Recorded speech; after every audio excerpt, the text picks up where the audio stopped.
Alappuzha Vandanam medical കോളേജിൽ മിക്ക വിഭാഗങ്ങളും വേണ്ടത്ര ഡോക്ടേഴ്സോ ജീവനക്കാരോ ഇല്ല എന്ന ആരോപണം കേട്ടു തുടങ്ങിയിട്ട് കുറേ നാളായി. ഗ്യാസ്ട്രോ വിഭാഗത്തിന്റെ പ്രവർത്തനം അവതാളത്തിലാണ്. APC-RFA വിലപിടിപ്പുള്ള സംവിധാനങ്ങളാണ്, അതും ഇതുവരെ പ്രവർത്തന സജ്ജമായിട്ടില്ല.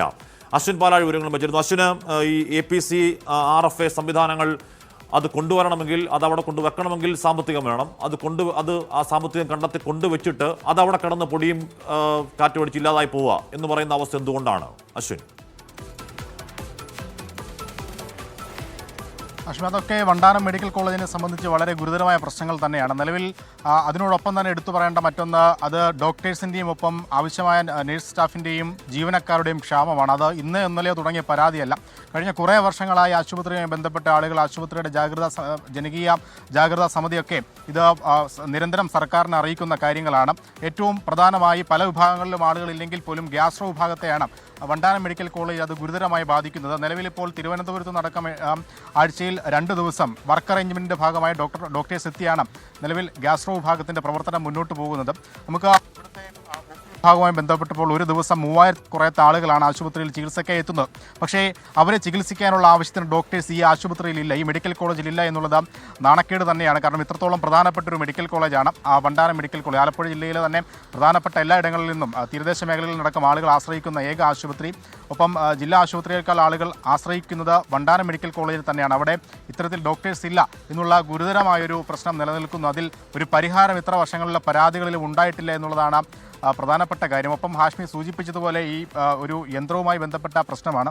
അത് കഴിഞ്ഞ 2018 ഇവിടെ എത്തിക്കുന്നത്. അത് APC-RFA എന്ന ഒരു ചികിത്സാ സംവിധാനമാണ്. അത് പ്രധാനമായും ഗ്യാസ്ട്രോ സംബന്ധമായ രോഗങ്ങൾക്ക് വേണ്ടി ഉപയോഗിക്കുന്ന ഒന്നാണ്.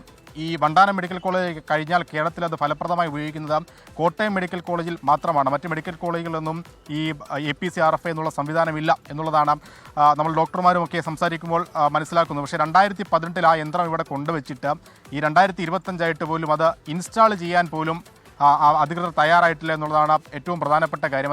ഇപ്പോൾ അത് പ്രവർത്തന സജ്ജമാണോ എന്ന് പോലും അറിയില്ല. 2018 കൊണ്ടുവച്ചതാണ്. 10 വർഷം മാത്രമാണ് അതിൻ്റെ കാലാവധി. 10 വർഷത്തിന് ശേഷമുള്ള ആശുപത്രി ഉപകരണങ്ങൾ കണ്ടം ചെയ്യണമെന്ന ചട്ടം നിലവിലുണ്ട്. ഇനിയിപ്പോൾ 3 വർഷം കൂടി കഴിഞ്ഞാൽ അത് കണ്ടം ചെയ്യാനുള്ള നടപടികളിലേക്ക് കടക്കുകയും ചെയ്യും. ഒരു തവണ പോലും അതൊന്ന് ഇൻസ്റ്റാൾ ചെയ്യാനോ പ്രവർത്തിപ്പിക്കാനോ കഴിഞ്ഞിട്ടില്ല എന്നുള്ളതാണ് ഏറ്റവും പ്രധാനപ്പെട്ട കാര്യം. ഈ ലിവറുമായി ബന്ധപ്പെട്ട കാര്യങ്ങളിലൊക്കെ വളരെ ഉപകാരപ്രദമാകുന്ന ചികിത്സാ സംവിധാനങ്ങൾ ഈ APC-RFA വഴി നടത്താനാവുമെന്നുള്ളതാണ് ഡോക്ടർമാർ പറയുന്നത്. പ്രധാനമായും മറ്റ് മരുന്നുകൾ വഴിയൊന്നും ചികിത്സിച്ച് ഭേദമാക്കാൻ കഴിയാത്ത സാധനങ്ങൾ ഈ APC-RFA എന്ന യന്ത്രം ഉപയോഗിച്ച്, ഈ ഉപകരണം ഉപയോഗിച്ച് കരിച്ചു കളയാൻ കഴിയുന്ന സംവിധാനമാണ് ഈ മെഷീനുമായി ബന്ധപ്പെട്ടുള്ളത്. അതാണ് ഇങ്ങനെ പ്രവർത്തനരഹിതമായി കിടക്കുന്നത്. ഇങ്ങനെ നിരവധി പ്രശ്നങ്ങൾ ഈ വണ്ടാനം മെഡിക്കൽ കോളേജിലുണ്ട്. അതെല്ലാം ഫലപ്രദമായി സർക്കാരിലേക്ക് എത്തിക്കുന്ന ഒരു വിഭാഗമുണ്ട് ആശുപത്രിയിൽ. അത് ആശുപത്രി ജാഗ്രതാ സമിതിയാണ്, ജനകീയ ജാഗ്രതാ സമിതിയാണ്. ആ ജനകീയ ജാഗ്രതാ സമിതിയുടെ രക്ഷാധികാരി പ്രദീപ് ഇപ്പോൾ നമുക്കൊപ്പം ചേരുകയാണ്. ചേട്ടാ, നിരവധി പരാതികൾ നിങ്ങൾ കൊടുത്തു എന്ന് നമ്മൾ ഈ കുറച്ച് നേരം മുമ്പ് സംസാരിച്ചപ്പോൾ പറഞ്ഞു. ഒരു ഇടപെടലും ആരുടെ ഭാഗത്തുനിന്നും ഉണ്ടായിട്ടില്ല എന്നല്ലേ?